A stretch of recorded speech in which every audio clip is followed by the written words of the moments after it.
بسم اللہ الرحمن الرحیم۔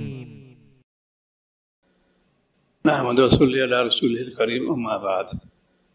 سنت طریقہ یہ ہے کہ جاؤ پہلے سلام کرو، پھر نام ظاہر کرو، پھر اجازت چاہو۔ یہ سنت چھوٹ رہی ہے آج کل۔ سب سے پہلے سلام کرو، اس کے بعد نام ظاہر کرو، پھر اجازت چاہو۔ ایک بار رسول اللہ صلی اللہ علیہ وسلم تشریف فرماتے، سیدنا عمر فاروق رضی اللہ تعالیٰ عنہ تشریف لائے، سلام کیا، نام ظاہر کیا، اجازت چاہی، اجازت نہیں ملی۔ ایک بار، دو بار، تیسری بار تو واپس جاتے، پھر اجازت میں آ جاؤ۔ ایک صحابی جوش میں تھے، ہمارے عشق محبت میں تھے، اندر داخل ہو گئے بغیر سلام کیے ہوئے۔ آپ نے فرمایا ان کو واپس لے جاؤ، ان کو سکھاؤ جا کے، ایسی داخلہ نہیں ہی کری۔ سلام جو ہے یہ اللہ تعالیٰ کا صفاتی نام ہے، برکت والا نام ہے۔ تم سلامت رہو۔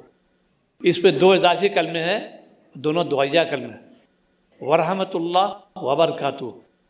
تو ورحمت اللہ تو مشترک ہے ملائکہ اور مومنین کے لیے، لیکن وبرکاتہ صرف مومنین کے لیے ہے، اس لیے کہ ملائکہ تو خود ہی وبرکت ہے۔ تو پورا سلام کریں گے، السلام علیکم ورحمۃ اللہ وبرکاتہ۔ یہ کس نے مجھ کو دعا دی؟ آپ نے۔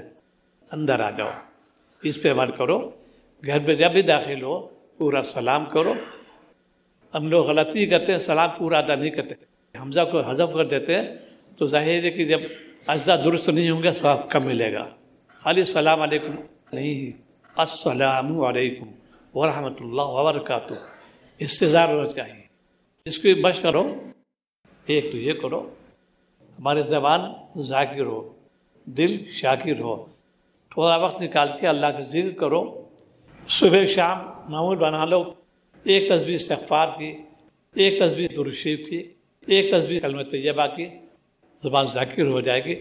چلتے پھرتے اٹھتے بیٹھتے اللہ کا نام لوگے، یہی کام آنے والی چیز ہے، کام آنے والی چیز ہے، کام آنے والی چیز ہے۔ اللہم اغفر لی وارحمنی